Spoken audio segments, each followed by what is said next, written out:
ನಮಸ್ಕಾರ ಎಲ್ಲ ಸ್ಪರ್ಧಾರ್ಥಿ ಮಿತ್ರರೇ, ನಾನು Akshay Patil sir, Netaji military academy Turvihal YouTube ಚಾನಲ್ಗೆ ನಿಮ್ಗೆಲ್ಲರಿಗೂ ಸ್ವಾಗತ. ನಮ್ಮ ಯೂಟ್ಯೂಬ್ ಚಾನಲಲ್ಲಿ ಪ್ರತಿನಿತ್ಯವೂ ನಿಮಗೆ ಮಿಲಿಟರಿ ಎಕ್ಸಾಮ್ಗಳಿಗೆ ಸಂಬಂಧಪಟ್ಟಂತಹ ಎಕ್ಸಾಮ್ಗಳಿಗೆ ಬೇಕಾದಂತಹ ಅದು ಯಾವುದೇ ವಿಷಯ ಆಗಿರಲಿ, ಇಂಗ್ಲೀಷ್ ಆಗಿರಲಿ, ಮೆಂಟಲ್ ಎಬಿಲಿಟಿ ಆಗಿರಲಿ, ಮ್ಯಾಥಮೆಟಿಕ್ಸ್ ಆಗಿರಲಿ, ಇವು ಎಲ್ಲದಕ್ಕೂ GK ಆಗಿರಲಿ, ಪ್ರತಿಯೊಂದು ವಿಷಯಕ್ಕೂ ನಿಮ್ಗೆ ವಿಡಿಯೋಗಳನ್ನು ನಾವು ನಿರಂತರವಾಗಿ ಈ ಚಾನಲಲ್ಲಿ ನೀಡ್ತಾ ಇರ್ತೀವಿ.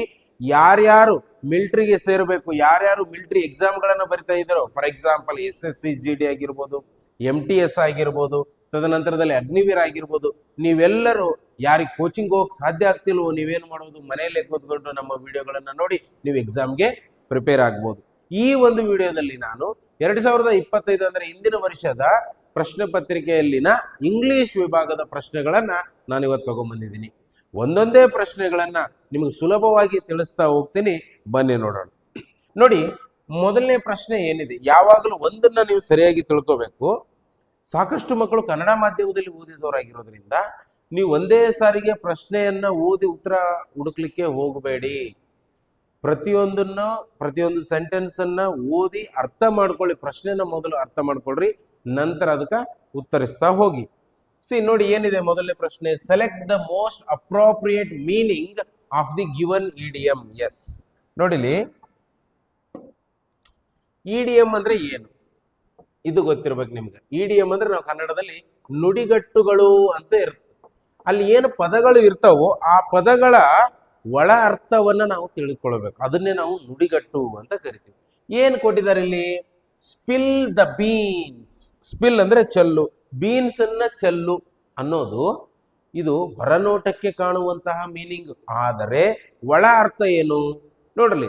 ಇಂಗ್ಲಿಷ್ ನ ಇಡಿಯಂ ಆದಂತಹ ಸ್ಪಿಲ್ ದ ಬೀನ್ಸ್ ಅನ್ನೋದರ ಒಳ ಅರ್ಥ to tell people secret information. ಅಂದ್ರೆ ನಮಗೆ ಗೊತ್ತಿರುವ ರಹಸ್ಯವನ್ನು ಬೇರೆಯವರಿಗೆ ಹೇಳೋದು, ನಮ್ಮ ಮನಸ್ಸಲ್ಲಿ ಇಟ್ಕೊಂಡ ರಹಸ್ಯವನ್ನ ಹೊರಗಡೆ ಹಾಕೋದು, ಅದನ್ನ ನಾವೇನಂತ ಕರಿತೀವಿ? ಸ್ಪಿಲ್ ದ ಬೀನ್ಸ್ ಅನ್ನೋ ಇಡಿಯಂ ಅಲ್ಲಿ ಅದನ್ನ ಬಳಸ್ತೀವಿ.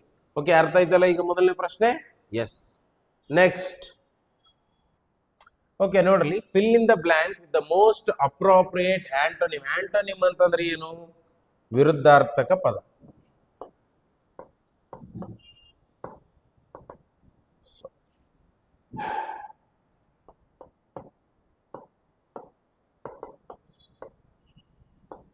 ವಿರುದ್ಧಾರ್ಥಕ ಪದ.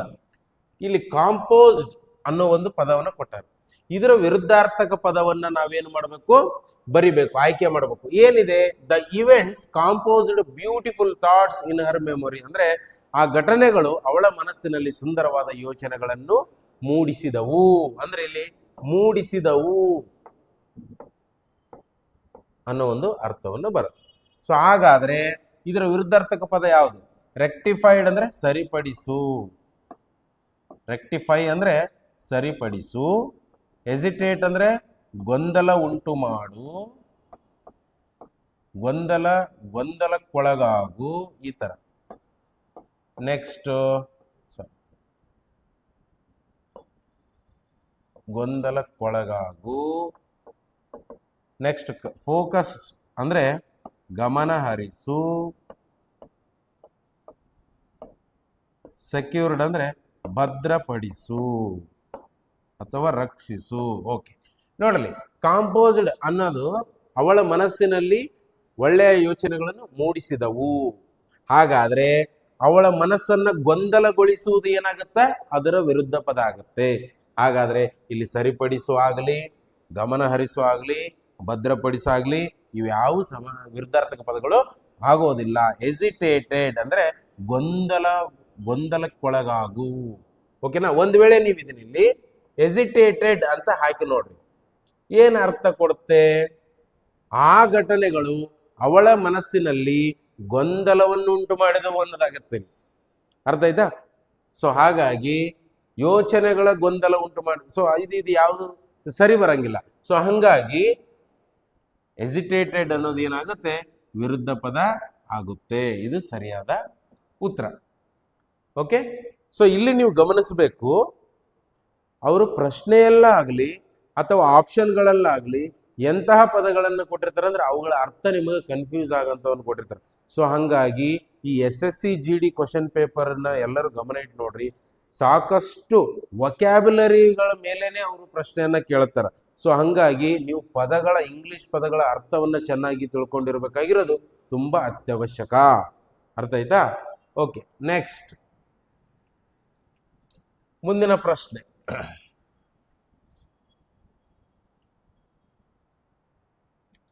Select the most appropriate option to fill in the blank. ಏನ್ ಕೇಳ್ಯಾರ ಪ್ರಶ್ನೆ ಅವರು? She was dash when she pointed out the discrimination. Discrimination ಅಂದ್ರೆ ಏನು? ತಾರತಮ್ಯ, ಭೇದ ಭಾವ ಅಂತೀವಲ್ಲ ಅದು. ನೆಕ್ಸ್ಟ್, ಅಗೇನ್ಸ್ಟ್ ವುಮೆನ್ ಅಂದ್ರ ಮಹಿಳೆಯರ ವಿರುದ್ಧದ ತಾರತಮ್ಯವನ್ನ ಹಾಕಿ ಮ್ಯಾನೇಜರ್ಗೆ ಪಾಯಿಂಟೆಡ್ ಔಟ್, ಅದನ್ನ ಗೊತ್ತಾಗಂಗ್ ಮಾಡಿದ್ಲು. ಆವಾಗ ಆಕಿ ಹೆಂಗಿದ್ಲು? ಶಿ ವಾಸ್ ಹೆಂಗಿದ್ಲು ಅವಾಗ? ಶಿ ವಾಸ್ ರೆಟಿಸೆಂಟ್ ಅಂದ್ರೆ ಹಿಂಜರಿಕೆ ಮಾಡಿದ್ಲು. ಶಿ ವಾಸ್ ಇನ್ಹಿಬಿಟೆಡ್, ಇದು ಕೂಡ ಅದೇ ಅರ್ಥ, ಹಿಂಜರಿಕೆಗೊಳ್ಳುವುದು ಅಂತ.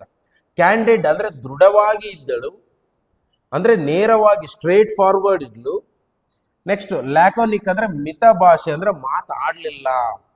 ಸೊ ಆಕಿ ತನ್ನ ಆಫೀಸ್ನಲ್ಲಿ ಮಹಿಳೆಯರ ವಿರುದ್ಧ ನಡೆಯುವಂತ ತಾರತಮ್ಯವನ್ನ ಹಾಕಿ ಮ್ಯಾನೇಜರ್ಗೆ ಗೊತ್ತು ಮಾಡಿಸಿರ್ಲು. Pointed out to the manager ಅಂದ್ರೆ ಗೊತ್ತು ಮಾಡಿಸಿರ್ಲು. ಸೊ ಆಗ ಅವಳು ಗೊತ್ತು ಮಾಡಿಸಿರ್ಲು ಅಂತ ಮೇಲೆ ಆಕಿ ಯಾವ ರೀತಿ ಇರ್ತಾಳೆ? ಕ್ಯಾಂಡಿಡ್. ಕ್ಯಾಂಡಿಡ್ ಅಂತಂದ್ರೆ ಸ್ಟ್ರೇಟ್ ಫಾರ್ವರ್ಡ್ ಅಂತೀವಿ, ಸ್ಟ್ರೇಟ್ ಫಾರ್ವರ್ಡ್ ಅಂತೀವಿ. ಅಥವಾ ಕನ್ನಡದಲ್ಲಿ ಹೇಳ್ಬೇಕಾದ್ರೆ ದೃಢವಾಗಿದ್ದಳು. ಓಕೆ, ನೆಕ್ಸ್ಟ್, ಮತ್ತು ನೇರವಾಗಿ ಇದ್ದದನ್ನ ಹೇಳಿಲ್ಲು ಅನ್ನೋ ಒಂದು ಅರ್ಥ ಬರುತ್ತೆ. ಇನ್ನು ನಂತರದ ಪ್ರಶ್ನೆ. Select the most appropriate option to fill in the blank. Determine the collocation through the sentence. Yes, ನೋಡ್ಲಿ, ಡಿಟರ್ಮೈನ್ ಅಂತಂದ್ರೆ ನಿರ್ಧರಿಸು, ಆಯ್ಕೆ ಮಾಡು ಅನ್ನೋ ಒಂದು ಅರ್ಥ. ಓಕೆನಾ? ಇಲ್ಲಿ ಕೊಲೊಕೇಶನ್ ಅಂತಂದ್ರೆ ಏನು ನೋಡ್ರಿ? ಕೊಲೊಕೇಶನ್ ಅಂತಂದ್ರೆ ಜೋಡಿಸುವ ಶಬ್ದ ಅಂತ ಅರ್ಥ. ಕೊಲೊಕೇಶನ್ ಅಂದ್ರೆ ಜೋಡಿಸುವ ಶಬ್ದ. ಈಗ ಹಿ ಸಫರ್ಸ್ ಫ್ರಾಮ್ ಡ್ಯಾಶ್ ಪೇನ್. ನೋವು, ಪೇನ್ ಅಂದ್ರೆ ಏನು? ನೋವು. ಎಂತಹ ನೋವು? ಎಕ್ಸ್ಟರ್ನಲ್ ಪೇನ್, ಹೊರಗಿನ ನೋವು. ಎಕ್ಸ್ಕ್ರೂಸಿಯೇಟಿಂಗ್ ಪೇನ್ ಅಂದ್ರೆ ತಾಳಲಾರದ ನೋವು. ಕ್ವಿಕ್ ಅಂದ್ರೆ ವೇಗವಾದ ನೋವು. ಆಕ್ವರ್ಡ್ ಅಂದ್ರೆ ವಿಚಿತ್ರವಾದ ನೋವು. ನೋಡು, ಅವನು ಬಳಲುತ್ತಿದ್ದಾನೆ. ಯಾವಾಗ ಬಳಲ್ತಾನ ಮನುಷ್ಯ? ಅವನಿಗೆ ತಾಳಲಾರದ ನೋವು ಇದ್ರೆ ಬಳಲ್ತಾನೆ. ಸೊ ಹಂಗಾಗಿ ಸರಿಯಾದ ಉತ್ತರ ಇಲ್ಲಿ ನೀವೇನು ಬರಿಬೇಕು? ಎಕ್ಸ್ಕ್ರೂಸಿಯೇಟಿಂಗ್ ಅಂದ್ರೆ ತಾಳಲಾರದ ನೋವಿನಿಂದ ಬಳಲುತ್ತಿದ್ದಾನೆ. ಎಲ್ಲಿ? ಅವನ ಜಾಯಿಂಟ್ಸ್ ಅಂತಂದ್ರೆ ಏನು? ಈ ಮೊಣಕಾಲುಗಳಲ್ಲಿ ಇರ್ತಾವಲ್ಲ ಜಾಯಿಂಟ್ಸ್. ಓಕೆನಾ? ನೆಕ್ಸ್ಟ್, ಇದು ಅರ್ಥ ಆಯ್ತು ಅನ್ಕೊಂತೀನಿ. ನೆಕ್ಸ್ಟ್, ಮುಂದಿನ ಪ್ರಶ್ನೆ. ಸೆಲೆಕ್ಟ್ ದ ಆಪ್ಷನ್ ದಟ್ ರೆಕ್ಟಿಫೈಸ್ ಅಂದ್ರೆ ಏನು ನೋಡ್ಲಿ? ನಾನು ಏನ್ ಮಾಡ್ತಾ ಇದ್ದೀನಿ? ಪ್ರಶ್ನೆಯನ್ನ ನಿಧಾನಕ್ಕೆ ಓದ್ತಾ ಇದ್ದೀನಿ, ಪ್ರತಿಯೊಂದು ಪದದ ಅರ್ಥವನ್ನ ನಿಮ್ಗೆ ತಿಳಿಸ್ತಾ ಇದ್ದೀನಿ. ನೀವು ಕೂಡ ಓದಬೇಕಾದ್ರೆ ಇದೇ ಪದ್ಧತಿಯನ್ನ ಫಾಲೋ ಮಾಡಬೇಕು. ನೋಡ್ರಿ, ರೆಕ್ಟಿಫೈಸ್ ಅಂದ್ರೆ ಏನು? ಸರಿಪಡಿಸುವುದು.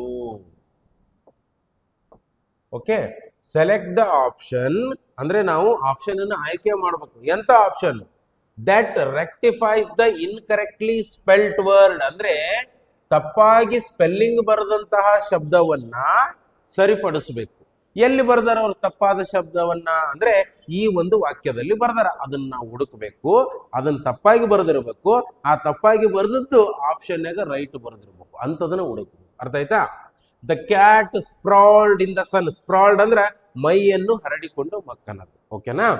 The cat sprawled in the sun enjoying the warm afternoon rays and the gentle breeze. Yes, ಇಲ್ಲಿ ಈ ಸೆಂಟೆನ್ಸ್ ಒಳಗಡೆ ಯಾವ ತಪ್ಪಾಗಿದೆ ನೋಡ್ರಿ, ಗುರುತಿಸ್ರಿ.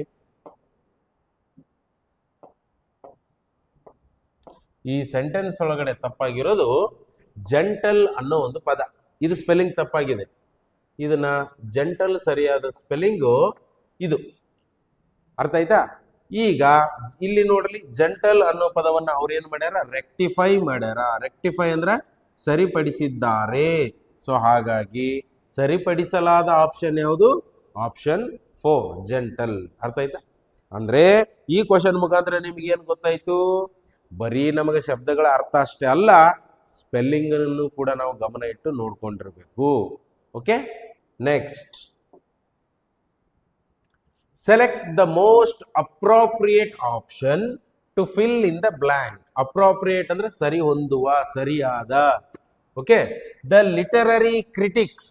Yes, ನೋಡಿ, literary critics analysis of postmodern novels challenged the traditional notions of narrative structure and authorial intent. Yes, ನೋಡ್ರಿ, ಇದು ತುಂಬಾ ಉದ್ದ ಇದೆ ಸೆಂಟೆನ್ಸ್. ಯಾಕೆ ಹಿಂಗೆ ಕೊಡ್ತಾರೆ ಅಂತಂದ್ರೆ ನಿಮಗೆ ಒಂದು ಟೈಮ್ ವೇಸ್ಟ್ ಆಗಬೇಕು, ಅದನ್ನು ಓದ್ತಾನೆ ನಿಮ್ಮ ಟೈಮ್ ಹೋಗಿಬಿಡಬೇಕು, ಆ ಉದ್ದೇಶಕ್ಕೆ. ಇನ್ನೊಂದು, ಇಲ್ಲಿ ಬಳಸಿದ ಶಬ್ದಗಳನ್ನ ನೋಡ್ರಿ, ನಿಮ್ಗೆ ಈ ಒಂದು ವಾಕ್ಯ ಅರ್ಥ ಆಗಬಾರ್ದು ಸರಿಯಾಗಿ. ಈ ವಿಚಾರಗಳಿಂದ ಅವ್ರು ಏನ್ ಮಾಡ್ತಾರ, ಸ್ವಲ್ಪ ಕಠಿಣ ಪದಗಳನ್ನ ಕೊಡ್ತಾರ. ಸೊ ಹಂಗಾಗಿ ನೀವು ಭಯ ಪಡೋ ಅವಶ್ಯಕತೆ ಇಲ್ಲ, ಒಂದೊಂದನೇ ನಿಧಾನಕ್ಕೆ ಓದ್ತಾ ಹೋಗಿ.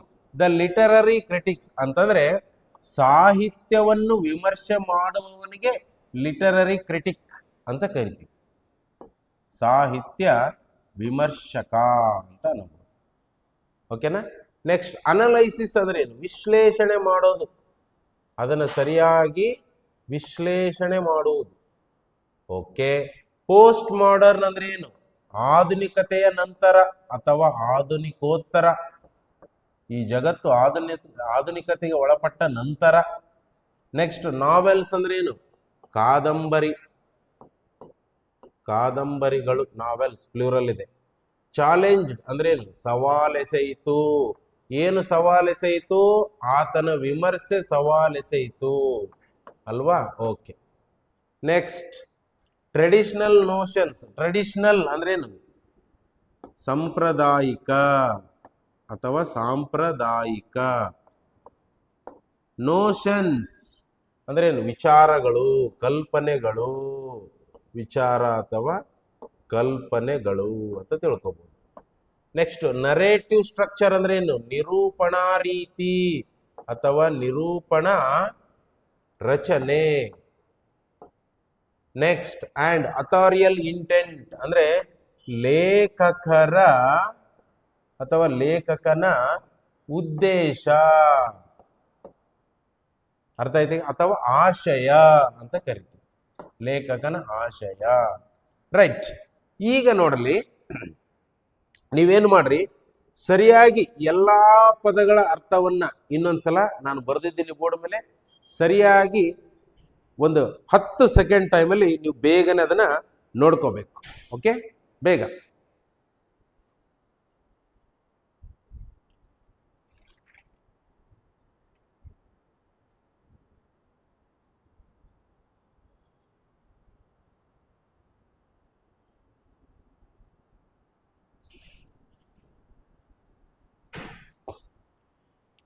ಓಕೆ, ಆಯ್ತಾ? ರೈಟ್, ನೋಡಿ, ಈಗ ಇದರ ಅರ್ಥ ಹೇಳ್ತೀನಿ ನೋಡಿ. ಏನು?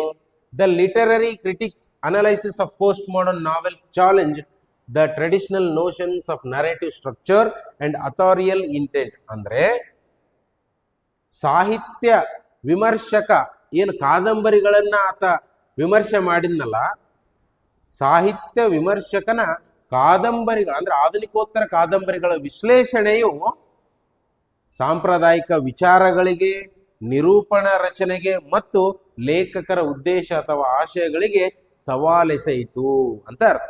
ಇಲ್ಲಿ ನೋಡ್ರಿ, ಫಿಲ್ ಇನ್ ದ ಬ್ಲಾಂಕ್ ಯಾವ್ದ್ರ ಬಗ್ಗೆ ಕೊಟ್ಟಾರ ನೋಡ್ರಿ. ಅನಾಲೈಸಿಸ್ ಮುಂದೆ ಫಿಲ್ ಇನ್ ದ. ಎಂತ ಅನಲೈಸಿಸ್? ಅನಲೈಸಿಸ್ ಅಂದ್ರೆ ಏನು? ವಿಶ್ಲೇಷಣೆ ಅಂದ್ರೆ ಏನು? ನೌನ್. ಅನಲೈಸಿಸ್ ಅನ್ನೋದೇನು? ನೌನ್, ವಿಶ್ಲೇಷಣೆ. ಸೊ ಹಾಗಾದ್ರೆ ಇಲ್ಲಿ ಏನು ಬರಿಬೇಕು? ಎಂತಹ ವಿಶ್ಲೇಷಣೆ? ಅಡ್ಜೆಕ್ಟಿವ್ನ ಬರಿಬೇಕು. ನೋಡ್ತಾ ಹೋಗೋಣ ಈಗ. ನೋಡ್ರಿ, ಪ್ರೊಸೈಕ್ ಅಂತಂದ್ರೆ ಏನು? ಆಸಕ್ತಿ ಇಲ್ಲದ, ನಿರಾಸಕ್ತಿ ಹೊಂದಿದ ವಿಶ್ಲೇಷಣೆ. ಸೊ ಇದು ಸರಿಯಾಗುತ್ತಾ? ಇಲ್ಲ, ಕ್ಯಾನ್ಸರ್. ನೆಕ್ಸ್ಟ್, ಇದಕ್ಕೆ ಬರಮ್ಮ. ಫಸೈಲ್ ಅಥವಾ ಫಸೈಲ್ ಅಂದ್ರೆ ಸರಳವಾದ, ಸುಲಭವಾದ. ಸರಳವಾದ ವಿಶ್ಲೇಷಣೆ ಅಲ್ಲ. ನೆಕ್ಸ್ಟ್ ಪೆಡೆಂಟಿಕ್ ಅಂದ್ರೆ ನಿಷ್ಠೂರವಾದ, ಅಂದ್ರೆ ನೇರ ಅಂತ ನಿಷ್ಠೂರವಾದ. ಅದೇ ರೀತಿ ಹರ್ಮೆನೆಟಿಕ್ ಅಂತಂದ್ರೆ ಏನು? ಈ ಹರ್ಮೆನೆಟಿಕ್ ಅಂತಂದ್ರೆ ಗ್ರಂಥಗಳ ವಿಮರ್ಶೆ ಅಥವಾ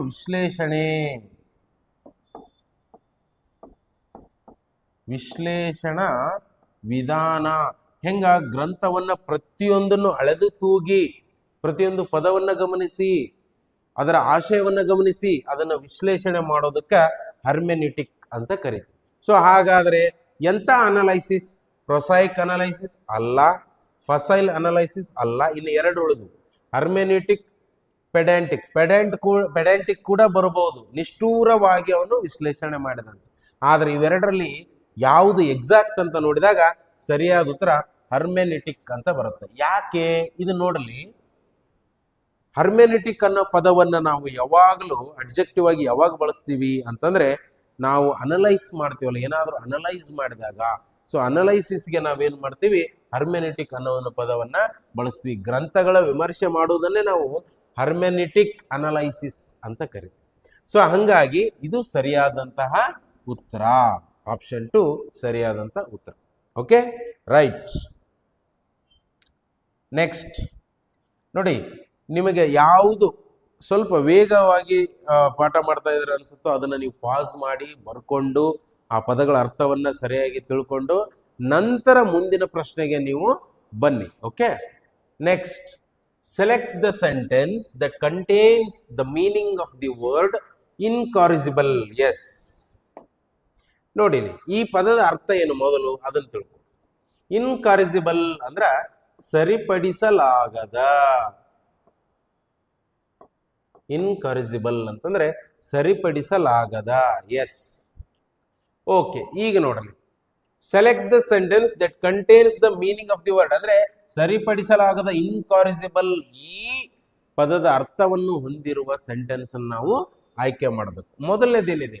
modern technology has enabled paints to last longer and retain their freshness. ಅಂದ್ರ ಆಧುನಿಕತೆಯ ಟೆಕ್ನಾಲಜಿ ಹೇಗಿದೆ, ಆ ಪೇಂಟ್ಗಳನ್ನ ಯಾವ ರೀತಿ ಅದರಲ್ಲಿ ಟೆಕ್ನಾಲಜಿ ಇದೆ ಅಂತಂದ್ರೆ ಅವು ಬಹಳ ದಿನಗಳ ಕಾಲ ತಮ್ಮ ತಾಜಾತನವನ್ನ, ಅಂದ್ರೆ ಪೇಂಟ್ ಮಾಡಿದಾಗ ಹೊಸತನ ಅನಿಸುತ್ತಲ್ಲ ಅದನ್ನ ಉಳಿಸಿಕೊಳ್ತವೆ. ಯಾವುದರಿಂದ? ಈ ಮಾಡರ್ನ್ ಟೆಕ್ನಾಲಜಿ ಕಾರಣದಿಂದ ಅಂತ ಹೇಳ್ಯಾರ. ಸೊ ಇಲ್ಲಿ ಸರಿಪಡಿಸಲಾಗದ ಅನ್ನೋ ಅರ್ಥ ಕೊಡೋ ಸೆಂಟೆನ್ಸ್ ಅಲ್ಲ ಇದು, ಕ್ಯಾನ್ಸಲ್ ಮಾಡಿ. The teacher found the mid day meal too salty to eat. Mid day meal ಅಂದ್ರೆ ಲಂಚ್, ಅದು ಅವರಿಗೆ ಬಹಳ ಉಪ್ಪನಿಸಿತು. ಇಲ್ಲಿ ಸರಿಪಡಿಸಲಾಗದ ಅನ್ನೋದು ಇಲ್ಲೇನು ಎಕ್ಸಾಕ್ಟ್ ಆಗಿ ಅಲ್ಲಿ ಅವರು ಹೇಳ್ತಾ ಇಲ್ಲ. Next, is a very bad liar beyond correction. Yes, ಇಲ್ಲಿ ನೋಡ್ರಿ, ಬಿಯಾಂಡ್ ಕರೆಕ್ಷನ್ ಅಂತಂದ್ರೆ ಅವನು ಬಿಯಾಂಡ್ ಕರೆಕ್ಷನ್ ಅಂದ್ರೆ ಏನು? ಸರಿಪಡಿಸುವುದು. ಬಿಯಾಂಡ್ ಕರೆಕ್ಷನ್ ಅಂದ್ರ ಅವನು ಸರಿಪಡಿಸಲಾಗದಷ್ಟು ಅವನೊಬ್ಬ ಸುಳ್ಳುಗಾರ, ಅವನನ್ನ ತಿದ್ದಕ್ಕಾಗಲಾರದಷ್ಟು ಅವನೊಬ್ಬ ಸುಳ್ಳುಗಾರ. ಎಸ್, ಈ ಆಪ್ಷನ್ ಏನು ಮಾಡುತ್ತೆ? ಇದರ ಇನ್ಕಾರಿಜಿಬಲ್ ಅನ್ನೋ ಪದದ ಅರ್ಥ ಕೊಡುತ್ತೆ. ಇನ್ನೊಂದು ಆಪ್ಷನ್ ಇದೆ, ಅದನ್ನು ನೋಡೋಣ. The weather is very warm with no sign of abating. Yes, no sign of abating ಅಂತಂದ್ರ ಅಬೇಟ್ ಅಂತಂದ್ರೆ ಕಡಿಮೆ ಆಗು. ಏನು? ಕಡಿಮೆಯಾಗು, ಕಡಿಮೆಯಾಗಲಾರದ ಅಂತ. ನೋ ಸೈನ್ ಆಫ್ ಅಬೇಟಿಂಗ್ ಅಂದ್ರ ಕಡಿಮೆ ಆಗುವ ಸೂಚನೆ ಇಲ್ಲ ಅಂತ ಅರ್ಥ. ಹಾಗಾದ್ರೆ ಇವುಗಳಲ್ಲಿ ಎಕ್ಸಾಕ್ಟ್ ಆನ್ಸರ್ ಯಾವ್ದಾಗುತ್ತೆ? ಸರಿಪಡಿಸಲಾಗದ, ಕರೆಕ್ಷನ್. ಸೊ ಹಾಗಾಗಿ ಆಪ್ಷನ್ 3 ಸರಿಯಾದ ಉತ್ತರ. Okay, yes. ನೆಕ್ಸ್ಟ್ ನೋಡಿಲಿ, ಈ ತರ ಎಲ್ಲಿ ಅವರು ಮಲ್ಟಿಪಲ್ ಚಾಯ್ಸ್ ಕ್ವಶನ್ ಗಳನ್ನು ಕೊಟ್ಟಿರ್ತಾರಲ್ಲ ಅಲ್ಲಿ ಏನಾಗುತ್ತೆ, 2 ಉತ್ತರಗಳನ್ನು ನಾವು ಈಸಿಯಾಗಿ ಕ್ಯಾನ್ಸಲ್ ಮಾಡಬಹುದು. ಇನ್ನು 2 ಆಪ್ಷನ್ ನಡುವೆ ಸ್ವಲ್ಪ ಕನ್ಫ್ಯೂಸಿಂಗ್ ಇರುತ್ತೆ, ಅದಕ್ಕೆ ಎಕ್ಸಾಕ್ಟ್ ಉತ್ತರವನ್ನ ನೀವು ಹುಡುಕಬೇಕು ಅಂದ್ರೆ ನಿಮ್ಗೆ ಪದಗಳ ಅರ್ಥ ಗೊತ್ತಿರಬೇಕು. ಸರ್, ಪದಗಳ ಅರ್ಥ ಗೊತ್ತಿರ್ಬೇಕಂತ ಹೇಳ್ತಿರಲ್ಲ, ವೆರಿ ಡಿಫಿಕಲ್ಟ್ ವರ್ಡ್ಗಳನ್ನ ಅವ್ರು ಕೊಡ್ತಾ ಇದ್ದಾರೆ, ನಮಗೆ ಹೇಗೆ ಆ ಪದಗಳ ಅರ್ಥ ಗೊತ್ತಾಗುತ್ತೆ? ಪ್ರತಿ ಪದವನ್ನು ನಾವು ಡಿಕ್ಷನರಿಯಲ್ಲಿ ಓದಬೇಕಾ? ಇಲ್ಲ ಸ್ನೇಹಿತರೆ. ನಿಮ್ಗೆ ಈ ವಿಡಿಯೋ ಮೂಲಕ ನಾ ತಿಳಿಸೋದೇನಂತಂದ್ರೆ, ನಿಮ್ಗೆ ಮುಂದಿನ ವಿಡಿಯೋಗಳಲ್ಲಿ ನಾವೇನ್ ಮಾಡ್ತೀವಿ, ರೂಟ್ ವರ್ಡ್ಗಳ ಮುಖಾಂತರ ಇಂಗ್ಲಿಷ್ನಲ್ಲಿರುವಂತಹ ಕೆಲವೊಂದಿಷ್ಟು ರೂಟ್ ವರ್ಡ್ಗಳಂತ ಇರ್ತವೆ. ಆ ರೂಟ್ ವರ್ಡ್ಗಳನ್ನ ತಿಳ್ಕೊಂಡ್ಬಿಟ್ರೆ ಅದು ಎಲ್ಲಿ ಯಾವ ಪದದಲ್ಲಿ ಬಂದಿರ್ತೋ ಅದರ ಅರ್ಥವನ್ನು ನಾವು ಸರಿಯಾಗಿ ಗಮನಿಸಬಹುದು, ಅರ್ಥ ಮಾಡ್ಕೋಬಹುದು.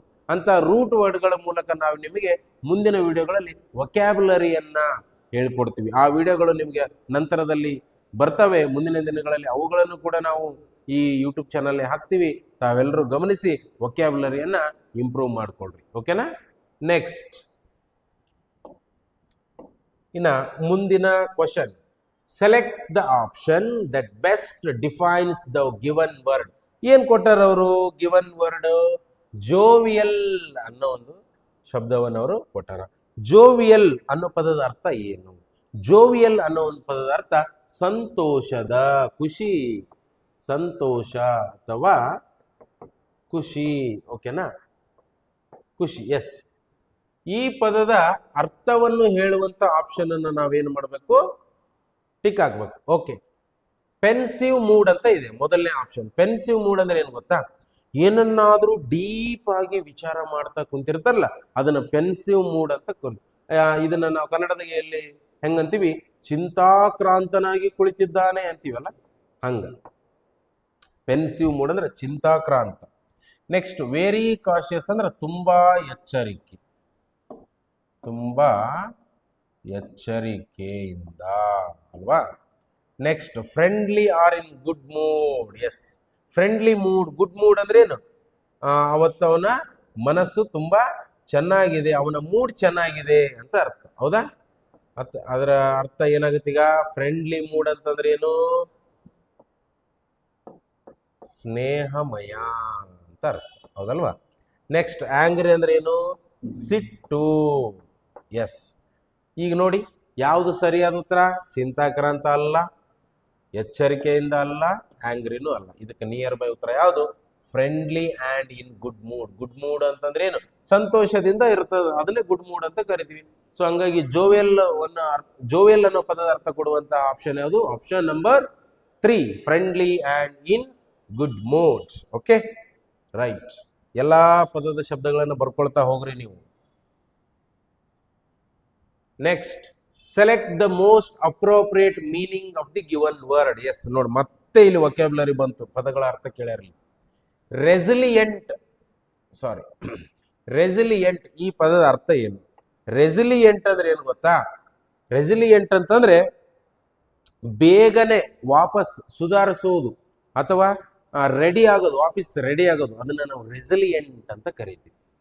ಓಕೆ, ಈ ರೆಸಿಲಿಯಂಟ್ ಅನ್ನೋ ಅರ್ಥ ಕೊಡುವಂತಹ ಆಪ್ಷನ್ಗಳು ಯಾವುವು ನೋಡೋಣ. ಒಂದೇನು, ವೀಕ್ ಅಂಡ್ ಫ್ರೆಸೈಲ್ ಅಂದ್ರೆ ದುರ್ಬಲ ಅನ್ನೋ ಒಂದು ಅರ್ಥ. ಈಸಿಲಿ ಡಿಸ್ಟ್ರಾಕ್ಟೆಡ್ ಅಂದ್ರೆ ವಿಚಲಿತಗೊಳಿಸಬಹುದು, ವಿಚಲಿತಗೊಳಿಸಬಹುದು ಅಂದ್ರೆ ಏನು? ವಿಚಲಿತಗೊಳಿಸೋದಂತಂದ್ರೆ ನಿಮ್ಮನ್ನ ಡಿಸ್ಟ್ರಾಕ್ಟ್ ಮಾಡೋದು, ಅಂದ್ರೆ ನಿಮ್ಮ ಮನಸ್ಸನ್ನ ಬೇರೆ ಕಡೆ ಈಸಿಯಾಗಿ ಸೆಳಿಬಹುದು, ವಿಚಲಿತಗೊಳಿಸಬಹುದು ಅಂತ ಅರ್ಥ. ಅಂದ್ರೆ ನೀವು ಒಂದು ಫೋಕಸ್ ಮಾಡಕ್ ಆಗಲ್ಲ ಡಿಸ್ಟ್ರಾಕ್ಟೆಡ್ ಅಂದ್ರೆ. ಓಕೆ, ನೆಕ್ಸ್ಟ್, ಓವರ್ಲಿ ಸೆನ್ಸಿಟಿವ್ ಅಂತಂದ್ರೆ ತುಂಬಾ ಸೂಕ್ಷ್ಮ, ತುಂಬಾ ಸೂಕ್ಷ್ಮ. Yes, next, able to recover quickly. Yes, recover ಅಂತಂದ್ರೆ ಮತ್ತೆ ಪುನಃ ರಿಕವರ್ ಆಗೋದು, ತಯಾರಾಗೋದು, ರೆಡಿ ಆಗೋದು. ಓಕೆನಾ? ಪುನಃ ಬೇಗನೆ ತಯಾರಾಗು ಅಥವಾ ಸಿದ್ಧವಾಗು. ಓಕೆನಾ? ಎಸ್, ಸೊ ನೋಡಿ ಯಾವ್ದು ಸರಿಯಾದ ಉತ್ತರ ಆಗುತ್ತೆ? Yes, able to recover quickly ಅನ್ನೋದು ರೆಸಿಲಿಯಂಟ್ ಅನ್ನೋ ಪದದ ಅರ್ಥ. Okay, yes. ನೆಕ್ಸ್ಟ್,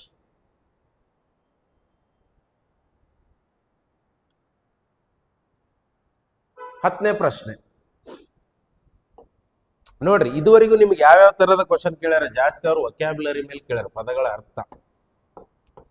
ನಂತರ ಸ್ಪೆಲ್ಲಿಂಗ್ ಮಿಸ್ಟೇಕ್ ಎಲ್ಲೆಲ್ಲಿ ಆಗಿದೆ ಅಂತ ಕೇಳ್ಯಾರ. ಅರ್ಥ ಆಯ್ತಾ? ಈ ಪ್ರಶ್ನೆ ಏನು ಇದು? ನೋಡು, ಇದು ಕೂಡ ಸ್ಪೆಲ್ಲಿಂಗ್ ಮಿಸ್ಟೇಕ್ ಬಗ್ಗೆನೇ ಇರುವಂತ ಪ್ರಶ್ನೆ. ಇದರಲ್ಲಿ ಕೊಟ್ಟಂತ 4 ಆಪ್ಷನ್ಗಳಲ್ಲಿ ಯಾವ್ದ್ರಲ್ಲಿ ಸ್ಪೆಲ್ಲಿಂಗ್ ಮಿಸ್ಟೇಕ್ ಆಗಿದೆ ಅನ್ನೋದು ನೋಡು. ಇರಿಟೇಬಲಿ, ರಿಲೆಕ್ಟೆಂಟ್ಲಿ, ಫೇಟಲಿ, ಸ್ಟರ್ನ್ಲಿ. ನೋಡಿ, ಇದರಲ್ಲಿ ರಿಲಕ್ಟೆಂಟ್ಲಿ ಅನ್ನೋ ಪದದ ಸ್ಪೆಲ್ಲಿಂಗ್ ತಪ್ಪಾಗಿದೆ. ಹೇಗೆ? ರಿಲಕ್ಟೆಂಟ್ಲಿ ಅನ್ನೋ ಪದದ ಅರ್ಥ ಏನಾಗಬೇಕು? ಸಿ ಟಿ ಆದಮೇಲೆ ಇ ಬರಬಾರ್ದು, ಎ ಬರಬೇಕು. ರಿಲಕ್ಟೆಂಟ್ಲಿ. ಓಕೆ, ಅದಕ್ಕೆ ನೀವು ಪದಗಳ ಅರ್ಥವನ್ನ ಹೇಗೆ ಗಮನ ಇಟ್ಟು ಓದ್ಕೊಳ್ತೀರಾ, ಅದರ ಜೊತೆಗೇನೆ ಸ್ಪೆಲ್ಲಿಂಗ್ಗಳನ್ನು ಕೂಡ ನೀವು ಸರಿಯಾಗಿ ನೋಡ್ಕೋಬೇಕು. ಸ್ಪೆಲ್ಲಿಂಗ್ಗಳು ಬರಬೇಕಂದ್ರೆ ನೀವು ಹೊಸ ಹೊಸ ಪದಗಳನ್ನ ಒಂದೆರಡು ಸಾರಿ ಬರೆದು ಪ್ರಾಕ್ಟೀಸ್ ಮಾಡ್ಬೇಕು ರಫ್ ನೋಟ್ಬುಕ್ನಾಗ. Okay, yes. Next, identify the sentence with the incorrect usage of an adverb. Yes, ನೋಡಿಲಿ, ಯಾವ ಒಂದು ಸೆಂಟೆನ್ಸ್ ಅಲ್ಲಿ ಯಾವ ಒಂದು ಸೆಂಟೆನ್ಸ್ ಅಲ್ಲಿ ಅಡ್ವರ್ಬ್ ಅನ್ನ ತಪ್ಪಾಗಿ ಬಳಸಲಾಗಿದೆ, ಇನ್ಕರೆಕ್ಟ್ ಯೂಸೇಜ್ ಅಂದ್ರೆ ತಪ್ಪಾಗಿ ಬಳಸಲಾಗಿದೆ ಅಂತ ನೋಡ್ಬೇಕು. ಮೊದಲು ನೀವು ಅಡ್ವರ್ಬ್ ಅಂದ್ರೆ ಏನಂತ ತಿಳ್ಕೊಬೇಕು. ಫಸ್ಟ್ ಅಡ್ವರ್ಬ್ ಅಂದ್ರೆ ಏನು? ಈ ಅಡ್ವರ್ಬ್ ಏನು ಮಾಡುತ್ತೆ?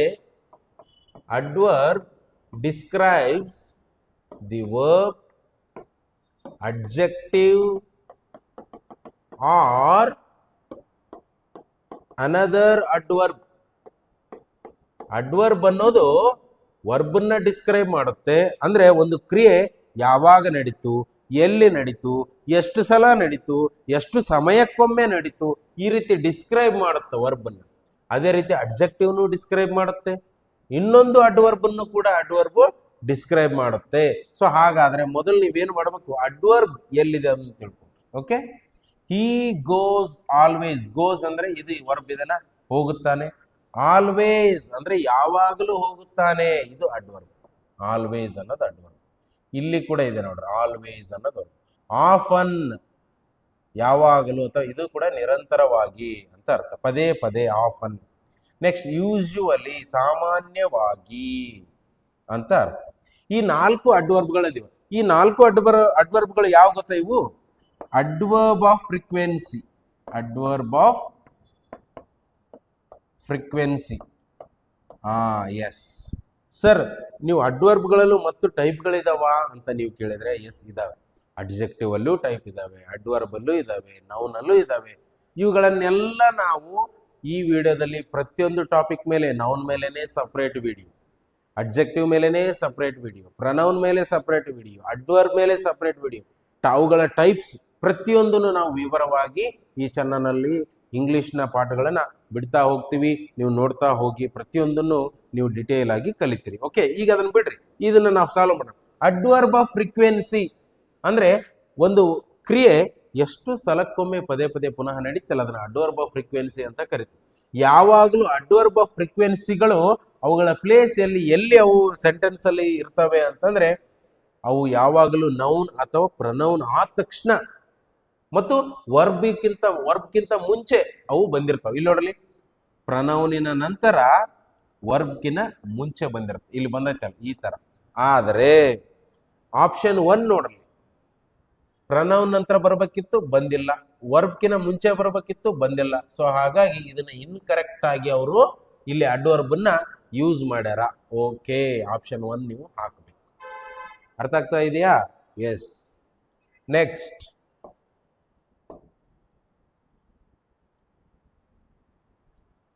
ಎಸ್ ನೋಡಿ, ಇನ್ನೊಂದು ನಿಮಗೊಂದು ವಿಷಯ ಹೇಳಬೇಕಿತ್ತು. ಸಾಕಷ್ಟು ಮಕ್ಕಳು ಕನ್ನಡ ಮೀಡಿಯಂದವರು ಈ ಎಕ್ಸಾಮ್ನ ಬರೆಯೋದ್ರಿಂದ ಸಾಕಷ್ಟು ಮಕ್ಕಳು ಇಂಗ್ಲೀಷನ್ನ ಏನು ಮಾಡಿಬಿಡ್ತಾರೆ, ನೆಗ್ಲೆಕ್ಟ್ ಮಾಡಿಬಿಡ್ತಾರೆ.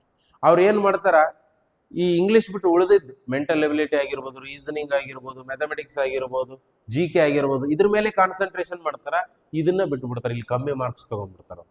ನೀವು ಆ ರೀತಿ ಅಲಕ್ಷ್ಯ ಮಾಡಬಾರ್ದು. ಇಂಗ್ಲೀಷ್ ತುಂಬಾ ಈಸಿಯಾಗಿ ಕಲಿಬೋದು. ಒಂದು ವೇಳೆ ಸರ್ ಇಲ್ಲ ನನಗೇನು, ನಾವೆಲ್ಲ ಕನ್ನಡ ಮೀಡಿಯಂದಲ್ಲಿ ಓದಿದ್ದೀವಿ, ಇಂಗ್ಲೀಷ್ ಏನು ನಮಗೆ ಬರಲ್ಲ, don't worry, watch hour videos daily. Okay, next, select the most appropriate option that can substitute. Substitute ಅಂತಂದ್ರೆ ಒಂದು ಪದದ ಅಥವಾ ಒಂದು ವಾಕ್ಯದ ಜಾಗದಲ್ಲಿ ಇನ್ನೊಂದು ಪದ ಅಥವಾ ಇನ್ನೊಂದು ವಾಕ್ಯವನ್ನ ತಂದು ಹಾಕಬೇಕು. ಆವಾಗ ಅದರ ಮೀನಿಂಗ್ ಅಥವಾ ಅದರ ಮೌಲ್ಯ ಅದು ಕಳ್ಕೋಬಾರದು. ಓಕೆನಾ?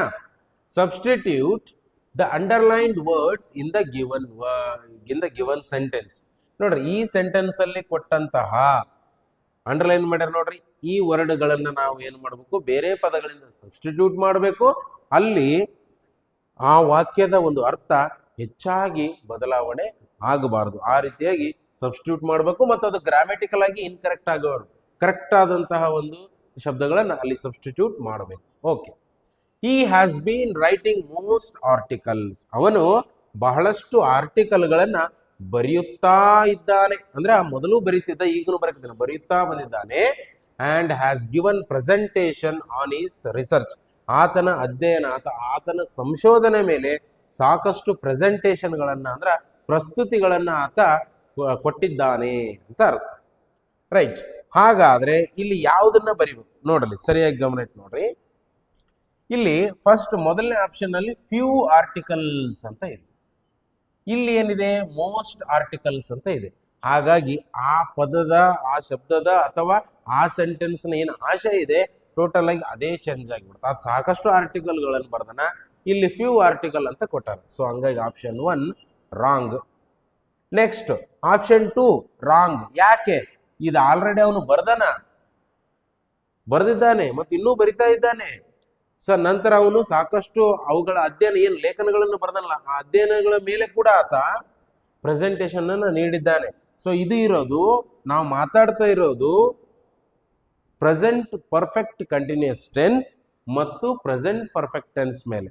ಇವ್ರು ಕೊಟ್ಟಿರೋದು ಫ್ಯೂಚರ್ ಟೆನ್ಸ್. ನಮಗಿಲ್ಲಿ ಫ್ಯೂಚರ್ ಟೆನ್ಸ್ ಬೇಡ, ಮುಂದಾಗೋದು ಬೇಡ, ಈಗ ಆಗಿರೋದನ್ನ ನಾವು ಹೇಳ್ಬೇಕಾಗಿದೆ. So cancel.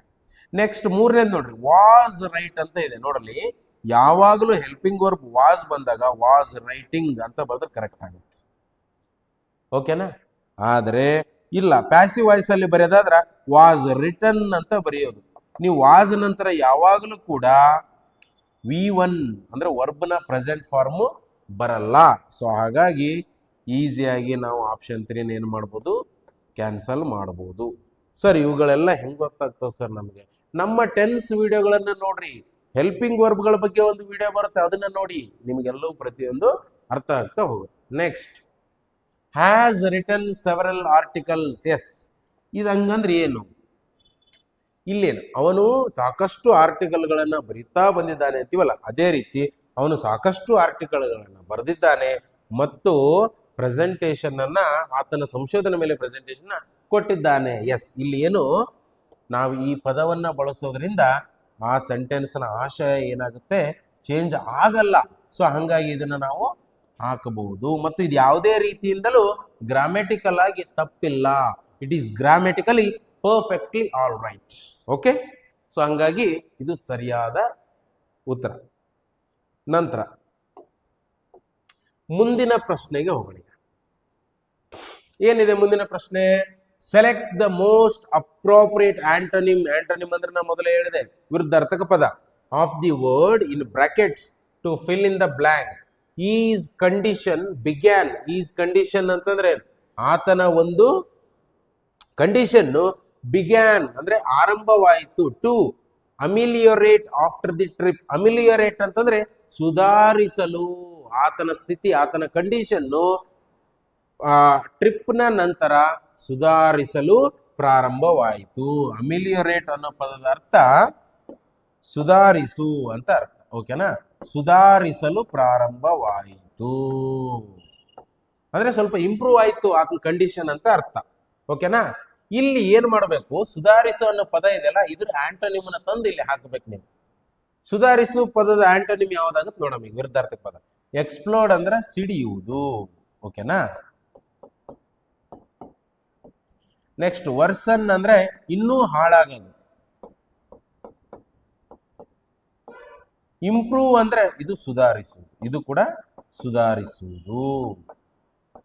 ನೆಕ್ಸ್ಟ್ ಡಿಟ್ಯಾಚ್ ಅಂದ್ರೆ ಬೇರ್ಪಡುವುದು, ಭಿನ್ನವಾಗುವುದು ಅಂತ ಬರುತ್ತೆ.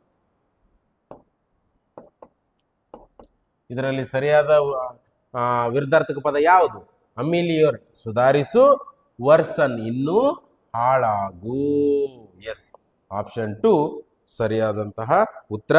ಎಲ್ಲ ಪದಗಳ ಅರ್ಥವನ್ನ ನೀವು ಬರ್ಕೊಳ್ರಿ, ಒಂದೆರಡೆರಡು ಸಲ ಓದಿ ಪ್ರಾಕ್ಟೀಸ್ ಮಾಡಿಬಿಡ್ರಿ, ಒಂದೆರಡೆರಡು ಸಲ ಬರ್ತೆಗಿರಿ, ನಿಮಗೆ ಈಸಿಯಾಗಿ ನೆನಪುಳಿತಾವ. ಮತ್ತು ಒಂದೇ ದಿನ ನೀವು ಬರ್ತದ್ರೆ ನೆನಪುಳಿಯಲ್ಲ, ಪದೇ ಪದೇ ತೆಗೆದು ಓಪನ್ ಮಾಡಿ ನೋಡ್ತಾ ಇರ್ಬೇಕು ಪದಗಳ ಅರ್ಥನ. Next, select the most appropriate option to fill in the blank. Did you know health is not just dash not being sick. ಅಂದ್ರೆ ಆರೋಗ್ಯ ಅನ್ನೋದು ಕೇವಲ ರೋಗವಿಲ್ಲದನ್ನ ಮಾತ್ರ ನಾವು ಆರೋಗ್ಯ ಅಂತ, ಕೇವಲ ರೋಗವಿಲ್ಲದನ್ನ ಮಾತ್ರ ನಾವು ಆರೋಗ್ಯ ಅಂತ ತಿಳ್ಕೋಬಾರ್ದು ಅಂತ ಹೇಳ್ಯಾರ. ಓಕೆ, ನೆಕ್ಸ್ಟ್ ಇಲ್ಲಿ ಯಾವುದು ಸರಿಯಾದ ಉತ್ತರ, ಯಾವ ಪದವನ್ನು ನಾವಲ್ಲಿ ತುಂಬಬೇಕು? Did you know health is not just about, ಅಂದ್ರೆ ಬರೀ ರೋಗವಿಲ್ಲದರ ಬಗ್ಗೆ ಮಾತ್ರ, ರೋಗವಿಲ್ಲದನ್ನ ಮಾತ್ರ ನಾವು ಹೆಲ್ತ್ ಆರೋಗ್ಯ ಅಂತ ತಿಳ್ಕೋಬಾರ್ದು ಅಂತ ಹೇಳ ಅರ್ಥ. Next just in not being sick ಬರಲ್ಲ.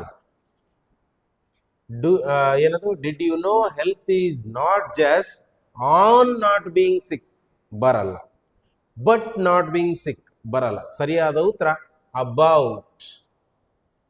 ಅರ್ಥ ಆಯ್ತಾ? ನೆಕ್ಸ್ಟ್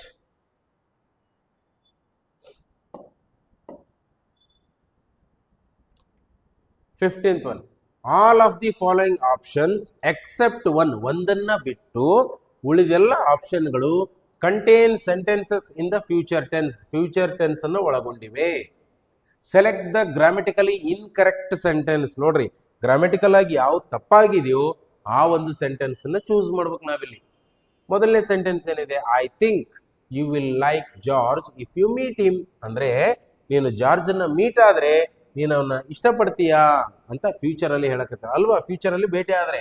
ಸೊ ಇದು ಫ್ಯೂಚರ್ ಟೆನ್ಸ್ ಅಲ್ಲಿ ಇದೆ, ಕರೆಕ್ಟ್ ಇದೆ, ಗ್ರಾಮೆಟಿಕಲ್ ಆಗಿ ಕರೆಕ್ಟ್ ಇದೆ.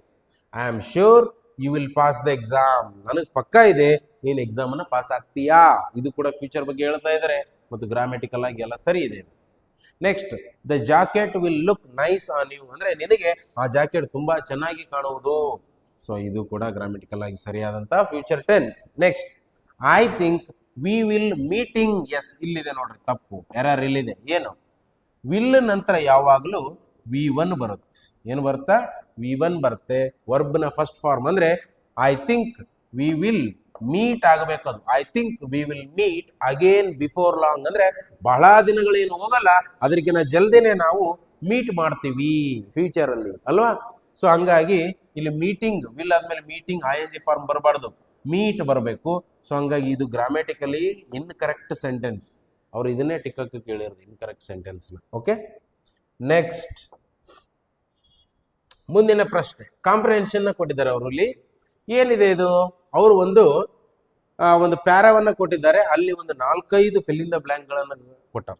ಆ ಫಿಲ್ ಇನ್ ದ ಬ್ಲಾಂಕ್ ಗಳಲ್ಲಿ ಸರಿಯಾಗಿ ಪದವನ್ನ ತುಂಬುವುದರ ಮುಖಾಂತರ ನಾವು ಇದನ್ನ ಕಂಪ್ಲೀಟ್ ಮಾಡಬೇಕು. Okay, persuasion is the art of dash someone to agree with your point of view. ನಾವು ಎಲ್ಲವನ್ನು ಓದೋದು ಬೇಡ, ನಿಮ್ಗೆ ಕನ್ಫ್ಯೂಸ್ ಆಗುತ್ತೆ.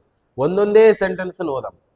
Persuasion is the art of dash someone to agree with your point of view. Point of view ಅಂತಂದ್ರೆ ಏನು? Your point of view ಅಂದ್ರೆ ನಮ್ಮ ದೃಷ್ಟಿಕೋನಕ್ಕ ನಾವು ಬೇರೆಯವರನ್ನ ಒಪ್ಪಿಸುವುದು, ಅಂದ್ರೆ ಮನವೊಲಿಸುವುದು. ಅದನ್ನ ಪರ್ಸುಯೇಷನ್ ಅಂತ ಕರಿತೀವಿ. ಓಕೆನಾ? Persuasion is the art of dash someone. ಏನು? Motivating someone, evaluating someone, convincing someone, captivating someone. Yes, convincing someone. Convince ಮಾಡೋದಂದ್ರೆ ಏನು? ಬೇರೆಯವರನ್ನ ಮನವೊಲಿಸುವುದಕ್ಕೆ ನಾವು ಪರ್ಸುಯೇಷನ್ ಅಂತೇಳಿ ಕರಿತೀವಿ. ಸೊ ಹಾಗಾಗಿ ಆಪ್ಷನ್ 3 ಸರಿಯಾದ ಉತ್ತರ. ಮೋಟಿವೇಟ್ ಅಂದ್ರೆ ಪ್ರೇರೇಪಿಸು, ಇವ್ಯಾಲ್ಯುವೇಟ್ ಅಂದ್ರೆ ಚೆಕ್ ಮಾಡು ಅಥವಾ ಮೌಲ್ಯಮಾಪನ ಮಾಡು, ಕ್ಯಾಪ್ಟಿವೇಟಿಂಗ್ ಅಂದ್ರೆ ಹಿಡಿದಿಟ್ಟುಕೋ. ಇಲ್ಲಿ ಸರಿಯಾದ ಉತ್ತರ ಕನ್ವಿನ್ಸ್ ಮಾಡೋದು, ಬೇರೆಯವ್ರನ್ನ ಕನ್ವಿನ್ಸ್ ಮಾಡೋದು. ಅದಕ್ಕೆ ಕನ್ವಿನ್ಸ್ ಮಾಡೋದು? ನಮ್ಮ ದೃಷ್ಟಿಕೋನದವನ್ನ ಅವ್ರು ಒಪ್ಪುವಂತೆ ಕನ್ವಿನ್ಸ್ ಮಾಡೋದು. ಓಕೆ, ಇಲ್ಲಿ ನೋಡಿ, ಅಗ್ರಿ, ಒಪ್ಪೋದು. ನೆಕ್ಸ್ಟ್ ಇಲ್ಲಿದೆ ನೋಡ್ರಿ, ಇದಕ್ಕೆ persuasion. According to Aristotle there are 3 basic tools of persuasion. ಅಂದ್ರ ನಾವು ಮನವೊಲಿಸುವುದಕ್ಕೆ ಅರಿಸ್ಟಾಟಲ್ನ ಪ್ರಕಾರ 3 ಸಾಧನಗಳಿವೆ ಅಂತ. ಯಾವುವು? Ethos, pathos, logos. ಈ 3 ಸಾಧನಗಳು. ಈಥೋಸ್ ಅಂದ್ರೆ ಏನು? Ethos is a speaker's way, ಅಂದ್ರೆ ಮಾತನಾಡುವವನ ಒಂದು ಪದ್ಧತಿ. Speaker's way of convincing the audience, ಅಂದ್ರೆ ಪ್ರೇಕ್ಷಕರನ್ನ ಮನವೊಲಿಸುವುದು. ಓಕೆನಾ? ಇದು ಹೆಂಗ? ಈಥೋಸ್ ಅಂದ್ರೆ ಸ್ಪೀಕರ್ ಅಂದ್ರೆ ಮಾತನಾಡುವವನು ಎದುರಿಗೆ ಕೇಳುವಂತ ಪ್ರೇಕ್ಷಕರ ಮನವೊಲಿಸುವ ಪದ್ಧತಿ. ಅದನ್ನ ನಾವು ಈಥೋಸ್ ಅಂತ ಕರಿತೀವಿ. That she is dash source. ಅಂದ್ರೆ ಮಾತನಾಡುವವರು ಒಂದು ಒಂದ್ ಸೆಕೆಂಡ್, ನೆಕ್ಸ್ಟ್ ಸ್ಲೈಡ್ ಅಲ್ಲಿ ಇದೆ ಇದು. ಎಸ್, ಯಾವ ಸೋರ್ಸು, ಎಂತಹ source? Confusing source, misleading source, unreliable source. ನೋಡ್ರಿ, ಕನ್ಫ್ಯೂಸಿಂಗ್ ಅಂದ್ರೆ ಗೊಂದಲಕ್ಕೊಳಪಡುವ ಆಧಾರ. ಸೋರ್ಸ್ ಅಂದ್ರೆ ಏನು? ಆಧಾರ, ಮೂಲಾಧಾರ. ಗೊಂದಲಕ್ಕೊಳಪಡುವ ಕನ್ಫ್ಯೂಸಿಂಗ್ ಸೋರ್ಸ್ ಹಾಕಿದ್ರೆ ಅವರು ಮಾತನಾಡುವವನ ಮಾತನ್ನ ಕೇಳಲ್ಲ, ಮನವೊಲಿಸಕ್ಕಾಗಲ್ಲ. ಮಿಸ್ಲೀಡಿಂಗ್ ಅಂದ್ರೆ ದಾರಿ ತಪ್ಪಿಸುವ ಆಧಾರವನ್ನ ಕೊಟ್ಟು ಇನ್ನೊಬ್ಬರನ್ನ ನಾವು ಮನವೊಲಿಸಕ್ಕಾಗಲ್ಲ. ಅದೇ ರೀತಿ ಅನ್ರಿಲಯಬಲ್ ಅಂದ್ರೆ ನಂಬಲು ಅರ್ಹವಲ್ಲದ, ಅಂದ್ರೆ ವಿಶ್ವಾಸವಿಲ್ಲದ ಅಂತಹ ಒಂದು ಆಧಾರವನ್ನ ಕೊಟ್ಟು ನಾವು ಮನವೊಲಿಸುವುದಕ್ಕೆ ಆಗಲ್ಲ ಪ್ರೇಕ್ಷಕರನ್ನ. ಎಂತ ಆಧಾರವನ್ನು ಅವ್ರಿಗೆ ಕೊಡಬೇಕು? ಕ್ರೆಡಿಬಲ್ ಅಂದ್ರೆ ನಂಬಲರ್ಹವಾದ. ಎಸ್, ಕ್ರೆಡಿಬಲ್ ಅಂದ್ರೆ ಏನು? ನಂಬಲರ್ಹವಾದ, ವಿಶ್ವಾಸವುಳ್ಳ ಒಂದು ಆಧಾರವನ್ನ ಕೊಟ್ಟು ನಾವು ಏನು ಮಾಡ್ಬೋದು? ಅವರನ್ನ ಮನವೊಲಿಸಬಹುದು, ಕನ್ವಿನ್ಸ್ ಮಾಡ್ಬೋದು. ಸೊ ಇಲ್ಲಿ ಸರಿಯಾದ ಉತ್ತರ ಯಾವುದು? ಕ್ರೆಡಿಬಲ್. ಓಕೆ, ಅರ್ಥ ಆಯ್ತಾ ಇದು? ರೈಟ್. ನೆಕ್ಸ್ಟ್ 18th ಕ್ವಶನ್ ನೋಡಿ, ಎಲ್ಲಿದೆ ಈಗ? ನೆಕ್ಸ್ಟ್ ಮೂರನೇದು ಇಲ್ಲಿದೆ. Okay, pathos is a speaker's way of dash with an audience emotions. ಅಂದ್ರೆ ಪ್ರೇಕ್ಷಕನ ಭಾವನೆಗಳೊಂದಿಗೆ, ವಿತ್ ಅಂದ್ರೆ ಭಾವನೆಗಳ ಜೊತೆಗೆ, ಭಾವನೆಗಳ ಜೊತೆಗೆ ಏನಾಗಬೇಕು? ಕನೆಕ್ಟ್ ಆಗಬೇಕು ಅಲ್ವಾ? ಓಕೆ, ಅನ್ಲೈಕ್ ಅಂದ್ರೆ ಬೇರೆ ತರಹ, ಡಿಸ್ಪರೇಟ್ ಅಂದ್ರೆ ಬೇರೆಯಾಗು, ಭಿನ್ನವಾಗು, ಡಿಸ್ಟಿಂಕ್ಟ್ ಅಂದ್ರೂ ಕೂಡ ಬೇರೆಯಾಗು, ಭಿನ್ನವಾಗು ಅನ್ನೋ ಅರ್ಥ ಬರುತ್ತೆ. ಸೊ ಅಂದ್ರೆ ನಾವು ಪ್ರೇಕ್ಷಕರ ಭಾವನೆಗಳೊಂದಿಗೆ ಕನೆಕ್ಟ್ ಆಗಬೇಕು ಮಾತನಾಡುವವರು, ಅವಾಗ ಅವರು ನಮ್ಮ ಮಾತುಗಳನ್ನ ಕೇಳಿಸ್ಕೊಳ್ತಾರೆ ಮತ್ತೆ ನಾವು ಅವ್ರನ್ನ ಮನವೊಲಿಸಕ್ ಸಾಧ್ಯ ಆಗತ್ತ. ಸೊ ಹಂಗಾಗಿ ಇಲ್ಲಿ ನಾವೇನಾಗಬೇಕು? ಕನೆಕ್ಟ್ ಆಗಬೇಕು ಪ್ರೇಕ್ಷಕರ, ಓಕೆನಾ, ಭಾವನೆಗಳೊಂದಿಗೆ ಏನಾಗಬೇಕು? ಕನೆಕ್ಟ್ ಆಗಬೇಕು. ಇಲ್ಲಿ ಏನು ಸರಿಯಾದ ಉತ್ತರ? ಕನೆಕ್ಟಿಂಗ್. ಓಕೆನಾ, with audience emotions. Right. Next, logos is the use of dash or information to make your dash more convincing. Okay, next ಇದರಲ್ಲಿ ಇದೆ, ಇದು ಸ್ಲೈಡ್ ಅಲ್ಲಿ. Right. Yes, logos is the use of dash or information to make your dash more convincing ಅಂತಂದ್ರೆ ನೋಡಲಿ,